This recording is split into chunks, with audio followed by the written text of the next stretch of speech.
Green Card loteriyası dayandırıldımı? Bəli, dayandırıldı. Amma mənim danışmaq istədiyim mövzu tamamilə fərqli bir mövzudur. Gəlin ilk öncə sizə Green Card loteriyası niyə dayandırıldı, onu izah edeyim. Rhode Island ştatında, Brown Universitetində bir Allahın bəlası terror hadisəsi törədərək silahlı basqın eləyir, 2 nəfər öldürür və daha bir neçə nəfəri də yaraladıqdan sonra öz köhnə tələbə yoldaşı və MIT-nin professorunu öldürür. Bunu əsas tutaraq Green Card loteriyasını dayandırırlar ki, bu adam vaxtı ikən bura Green Card loteriyası qalib olub gəlmişdi.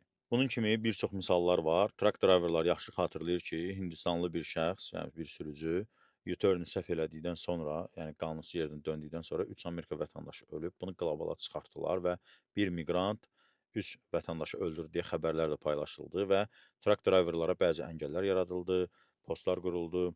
Yəni, insanlar yenidən öz sürücülük vəsiqələrini yeniləyə bilmədilər. National Guardın 2 əsgərini öldürdükdən sonra əfqanlara sərt qaydalar tətbiq olundu. Somalidə bəzi problemlər olandan sonra Somalilərə və yaxud da Haitilərə bu dəqiqə 140 min Haitilinin geri dönmə təhlükəsi var. Bu hansı sistemdir? Gəlin onu sizə deyim. Bu hərbi sistemdir. Yəni, bir nəfərə görə hər kəsi cəzalandırmaq sistemidir. Mənə görə həqiqətən də pisdir. İnsanların reaksiyası da biraz ağırdır bu qərarlara. Çünki bir əfqan pis ola bilər, amma 5-i yaxşı ola bilər və yaxud da bir Haitili pis ola bilər, 5-i yaxşı ola bilər. Hal-hazırda göstərilən odur ki, bir nəfərə görə bütün qövmü yandırırlar.